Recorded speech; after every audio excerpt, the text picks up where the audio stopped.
Alors, Monsieur Roche, la solution, la société JC Decaux ayant eu des difficultés à vendre ses espaces publicitaires pendant le confinement, vous nous demandez d'approuver l'exonération de la redevance annuelle de 59 000 €. Alors, permettez-moi d'abord de vous poser quelques questions. Tout d'abord, serait-il possible d'obtenir une copie de la demande de la société JC Decaux dans laquelle elle justifie de la forte dégradation de son activité à Saint-Maur et dans laquelle elle fait part de son intention de suspendre le paiement de sa redevance? Donc, si vous pouvez nous l'envoyer, on serait intéressé. Deuxième question. J'ai relu la notice du 4 juin relative à la gestion de la crise et vous y écriviez: afin d'être aux côtés du tissu économique saint-maurien, la ville a décidé la suppression de la perception de droits de voirie, terrasses, chevalets, etc., pour la totalité de l'année 2020, pour les commerçants, artisans et restaurateurs ayant subi la crise de plein fouet. Donc là, j'ai repris les mots de la notice. Peut-on réellement assimiler le groupe JC Decaux, numéro 1 mondial de la communication extérieure, aux TPE et aux PME du tissu économique saint-maurien? Savez-vous que la Chine est le plus gros marché de JC Decaux et qu'elle représente un peu plus de 15% de ses ventes totales? Troisième question. En commission, Madame Drey avait dit ne pas vouloir discriminer JC Decaux par rapport aux autres acteurs économiques travaillant sur la voirie. Il n'y a pourtant aucun risque de discrimination puisque la situation est différente. Decaux n'a pas le même type de relation avec la ville, puisque dans son cas, il y a un contrat de mobilier urbain. Decaux n'est donc pas un utilisateur ordinaire du domaine public communal. Pour ces contrats de mobilier urbain, l'ordonnance 319 du 20 mars 2020 permet en effet aux entreprises dont l'activité est fortement dégradée du fait de l'épidémie de Covid-19, et ceci dans des proportions manifestement excessives au regard de leur situation financière, de suspendre, c'est-à-dire de reporter, et non pas de supprimer, le versement des redevances d'occupation du domaine public sur la période du 12 mars au 23 juillet.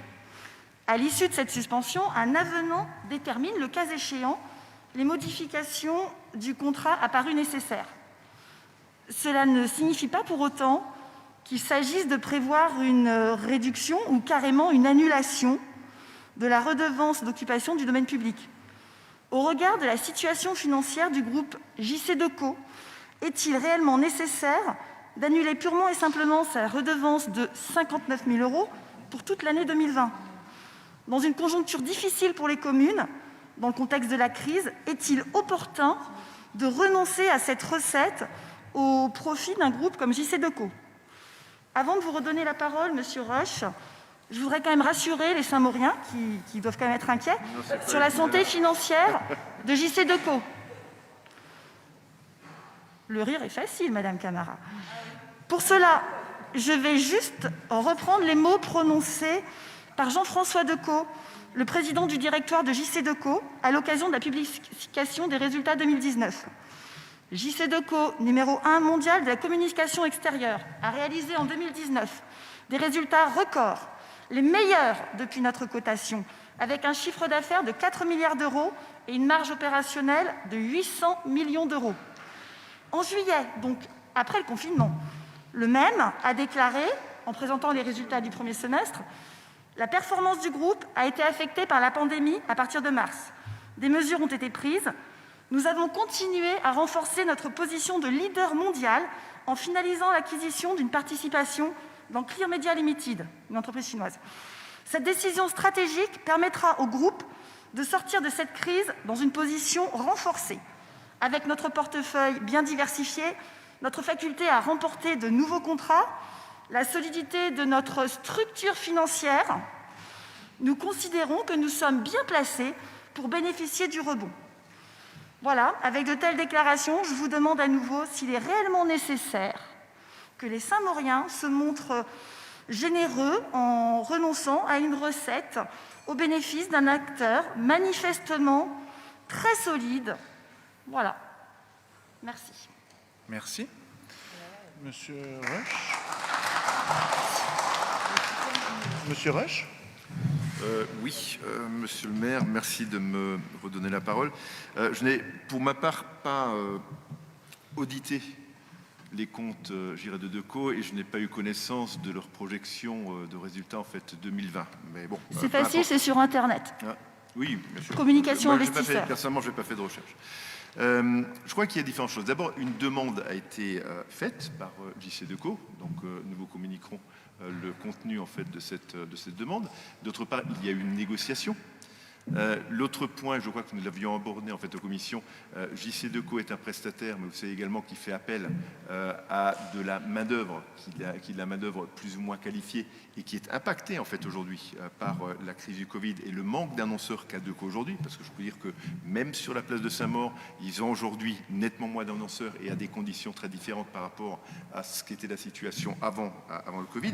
Et d'autre part, j'ai juste en fait un point que je souhaiterais porter à votre connaissance, qui concerne en fait le droit des marchés. Parce qu'en droit des marchés, le titulaire a en principe un droit au maintien de l'équilibre économique du contrat. Donc je vous inviterai à regarder ce que sont les composantes en fait de ce contrat. C'est l'article L6 d'ailleurs du Code de la commande publique qui dit: lorsque survient un événement extérieur aux parties imprévisible et bouleversant temporairement l'équilibre du contrat, le co-contractant ou le contractant qui en poursuit l'exécution a droit à une indemnité. Cette disposition pourrait éventuellement justifier la conclusion d'un avenant tirant les conséquences de la crise sanitaire. Bon, après, on est d'accord ou pas sur les 59 000 €, sachant qu'une négociation a eu lieu et que la demande officielle a été faite par Decaux. C'est tout ce que je veux rajouter. Et on a bien entendu des contreparties. Merci tout. Bon, écoutez, j'ai bien compris. Alors, j'ai bien vu les applaudissements sur les bancs de la République En Marche qui applaudit les Verts. Bon. Vous nous dites, oui, JC Decaux a annoncé après le confinement que ses résultats 2019 étaient exceptionnels. Soit. Il se trouve juste que la crise pandémique était en 2020. Donc, on peut comparer les comptes 2019 à 2020. Moi, j'ai été les voir sur Internet et la projection est à moins 44% au niveau monde et il n'y a pas un continent qui contribue plus qu'un autre. C'est ça la réalité de JC Decaux aujourd'hui. Je ne suis pas, moi, l'avocat de JC Decaux, honnêtement, c'est pas le cœur de mon activité et j'ai pas à m'y intéresser plus que ça, sauf si on vient à délibérer aujourd'hui.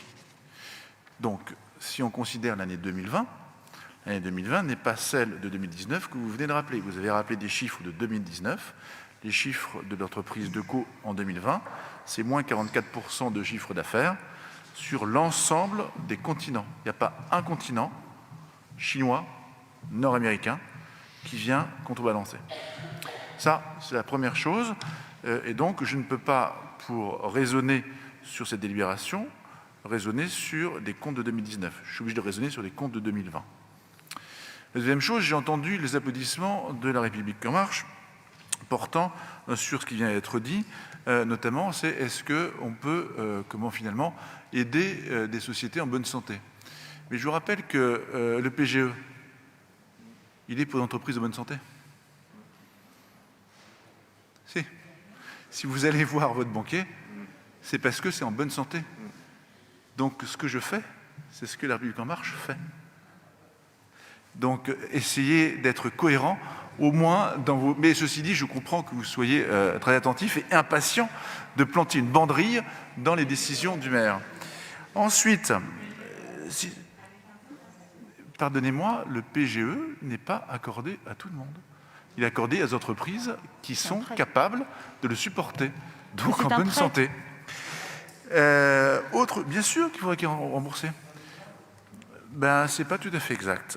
Ensuite, et c'est le dernier point, et Germain Rush l'a évoqué, vous avez une économie dans un marché public. Là, il ne s'agit pas d'un marché au coup par coup ou triennal, on met à disposition l'espace public, et puis il y a une économie générale qui s'opère. Et lorsque vous avez un des éléments de l'équipe générale qui s'opère, qui est différent, mais fondamentalement différent pour une raison X ou Y, ça peut être, un tremblement de terre, un séisme, là c'était une pandémie, alors l'économie générale du marché est fichue.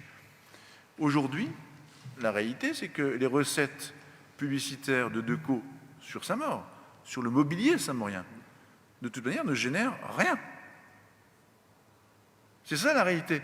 Ne gère pas de marge susceptible de créer, in fine, une redevance pour la ville. C'est ça la réalité. Et lorsque vous nous dites, ben oui, mais quand même, ils vous ont pas beaucoup aidé, puis mais moi, JC Decaux, c'est pas tant JC Decaux d'ailleurs, l'afficheur qui a ce marché-là pour la ville.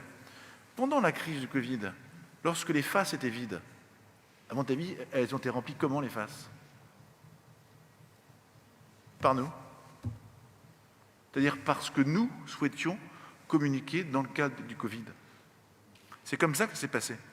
C'est-à-dire qu'on a bénéficié, effectivement, d'un moment où l'économie ne permettait plus de vendre des faces, eh bien, l'État en a pris quelques-unes gratuitement. Gratuitement. Du coup, a donné des faces, y compris à Saint-Maur, gratuitement à l'État pour que l'État puisse conduire des politiques de communication à l'égard du Covid sur des faces et sur du mobilier urbain un peu partout dans la ville. De la même façon que nous avons bénéficié aussi de ces faces. Donc voilà ce que c'est la réalité. Alors aujourd'hui, évidemment, on dit ils renoncent. En fait, c'est pas tant qu'on renonce, c'est que l'équilibre général et la façon dont les choses sont opérées sont celles-là. Mais je suis d'accord avec vous. On pourrait très bien dire, oh bah oui, 2019 c'est une très bonne année, c'est pas normal. Sauf que là, on parle de 2020. On parle de 2020. L'enjeu, en fait, c'est d'empêcher des faillites. Pardon ? L'enjeu, ce serait plutôt d'empêcher des faillites. Oui, je suis bien d'accord avec vous. Voilà. Je suis bien d'accord avec vous. Et aujourd'hui, qui vous dit que vous n'avez pas une situation sociale qui s'est extrêmement dégradée dans cette entreprise aujourd'hui ? Non, mais on parle de Decaux. Et, oui, et c'est le président du directoire qui dit lui-même qu'il a une structure financière particulièrement solide en juillet 2019. Moi, j'ai vu... Il l'a dit en juillet 2020 à la présentation des chiffres du premier semestre. Oui, et que disait-il? C'était quoi la conclusion du chiffre du premier semestre? C'était quoi la conclusion? Quelle était sa conclusion? Je vais vous le redire avec un grand plaisir, pas de problème. Donc, à l'occasion de la publication en juillet, il a dit « La performance du groupe a été affectée par la pandémie. Des mesures immédiates ont été prises. Nous avons continué à renforcer notre position de leader mondial en finalisant l'acquisition d'une participation dans Clear Media Limited. Cette décision stratégique permettra au groupe de sortir de cette crise dans une position renforcée. Avec notre portefeuille bien diversifié, notre faculté à remporter de nouveaux contrats, la solidité de notre structure financière, nous considérons que nous sommes bien placés pour bénéficier du rebond. »